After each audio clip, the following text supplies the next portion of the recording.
Tout pour investir. Le match des traders. Dans quel état d'esprit sont les marchés ce matin, quelques heures avant la décision de la Banque Centrale Européenne? Elle va en principe annoncer une baisse de taux de 25 points de base. Première baisse depuis quasiment 5 ans. Pour en parler, Andrea Tueni, sales trader chez Saxo Bank, et Mathieu Serron, trader et fondateur de Galileo Trading. Bonjour à tous les deux. Andrea, petite hausse sans excès à la Bourse de Paris.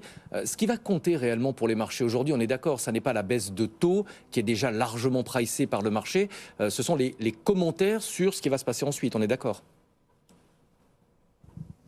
Oui, on est d'accord. En effet, le marché s'attend aujourd'hui à une baisse de taux de 25 points de base. Ça semble être complètement acquis. Ce qui est important maintenant, c'est la conférence de presse de Christine Lagarde. Est-ce que les marchés peuvent attendre pour la suite?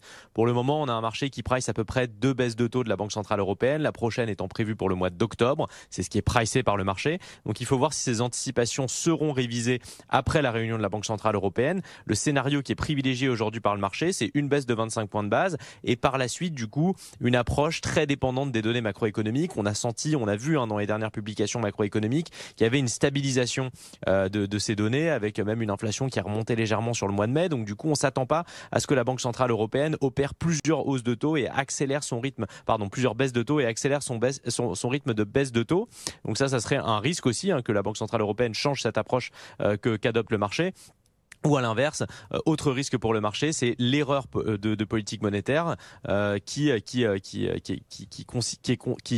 en fait expliquerait le fait que la Banque Centrale Européenne choisisse de baisser ses taux de manière extrêmement rapide avec plusieurs baisses des taux. Donc ça, c'est les deux risques. Si on reste dans une approche où la Banque Centrale Européenne suit les données macroéconomiques, on serait à peu près du coup dans le scénario privilégié par le marché. Et donc du coup, on ne devrait pas avoir des mouvements très très importants. On devrait continuer cette marche en avant qu'on observe pour le moment, bien portée aussi par des indices américains qui sont encore sur des niveaux records. Donc en termes techniques, on est là sur un niveau de résistance, 8040-45, c'est une zone de résistance sur le CAC. Au-delà, c'est 8125 pour se rapprocher de cette zone des 8200 et essayer de passer encore une fois au-dessus de ce niveau des 8200. Le principal niveau de risque sur le CAC, lui, il est situé à 7812. Tant qu'on reste au-dessus de ce niveau, on a une capacité de rebond. Si on observe juste un point sur la volatilité, on a une baisse du VIX hier, évidemment, avec des marchés américains qui ont poussé assez fort à la hausse. On a une baisse du VIX d'à peu près 4%. Si on regarde sur du très court terme, du VIX 1 jour ou du VIX 9 jours, le marché quand même a l'air de pricer là encore une volatilité et des mouvements assez faibles. On a une baisse de 11%. Et 4% sur ces deux indicateurs, VIX 1 jour, VIX 9 jours. Donc du coup, ça veut dire que sur du court terme, on s'attend pas encore une fois à des mouvements de marché significatifs. Donc attention quand même à cette réunion cet après-midi et les deux risques observés, à savoir du coup qu'on sorte un peu de ce scénario de data dependence de la part de la Banque Centrale Européenne et qu'on ait peut-être des indications qui sont soit plus dovish, soit plus hawkish, à savoir du coup soit davantage de baisses de taux qui sont prévues et donc ça, ce risque politique, ou à l'inverse plus de une attente et donc du coup pas du tout de baisse de taux anticipée d'ici la fin de l'année. Donc on sort de ce scénario de 2 baisses de taux qui est actuellement pricé par les marchés. Merci beaucoup Andrea Tueni. Mathieu Serron est également avec nous, trader et fondateur de Galileo Trading. En termes d'investissement, Mathieu, si la BCE confirme aujourd'hui qu'elle s'engage dans un cycle de baisse de taux, est-ce que ça pourrait accélérer le rebond qu'on constate depuis déjà quelques semaines sur les small et les mid cap qui, évidemment, vont bénéficier de conditions de financement plus attractives? C'est très probable, en effet. En ce moment, pour aller chercher de la performance, il faut soit aller sur les mid et small, soit favoriser les tech US. Et on l'a encore vu hier avec Nvidia qui avec une hausse de 5%, est devenue la deuxième plus grosse capitalisation du SP500, dépassant Apple. Donc, la pole position revenant à Microsoft. Et donc oui, on a dans ce contexte-là des mid et small qui se comportent très bien. On a une surperformance depuis 2-3 mois. Vous voyez, pour avoir une vision globale de ce que font les mid et small, vous avez par exemple un indice CAC Small qui existe. Et depuis le point bas du 19 avril, eh bien, cet indice-là a progressé d'environ 15%. Donc évidemment, c'est un indice qui regroupe énormément de valeurs, mais ça illustre bien le moral des investisseurs et des spéculateurs actuellement. Et on a eu des comportements assez impressionnants sur ces valeurs-là.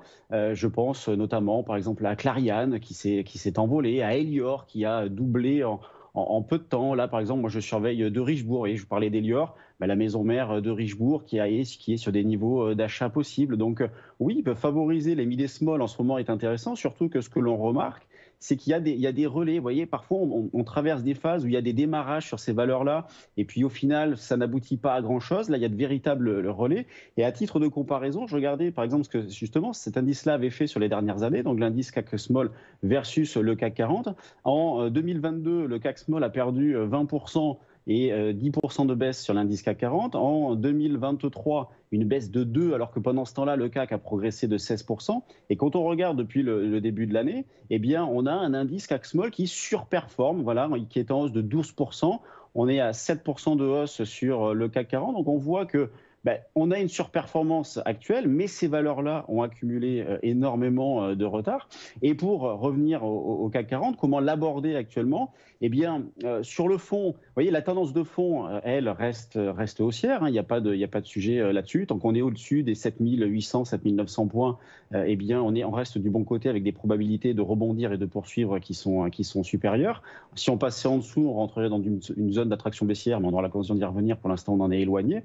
Et à moyen terme, on est neutre. Vous voyez, on a un moyen terme neutre et un court terme qui évolue au gré des annonces macroéconomiques, au gré des déclarations. On va en avoir tout à l'heure, donc à 14h45 avec la conférence de presse de Christine Lagarde. Et en termes de données économiques, nous aurons demain le chômage aux États-Unis qui va être scruté de près. Donc moi, dans ce contexte-là, eh bien, sur le futur CAC, je travaille les deux sens. Je suis prêt aussi bien à travailler à l'achat qu'à la vente. Et actuellement, je suis placé à 8075 pour vendre un petit peu à 8000 pour tenter un achat. Pour l'instant, on est exactement au milieu de ces bornes-là. Donc on est sur un niveau d'opportunité faible. Et juste pour finir, vous voyez, je profite toujours, considérant que la tendance de fond, comme je le disais, reste haussière, je profite toujours de retracements comme on l'a eu en début de semaine vers les 7009 pour acheter des options, acheter des calls, profitant, voilà, comme je disais, de probabilités de rebondir qui sont fortes et d'une volatilité implicite qui est assez faible. Donc je continue vraiment dans cet état d'esprit-là.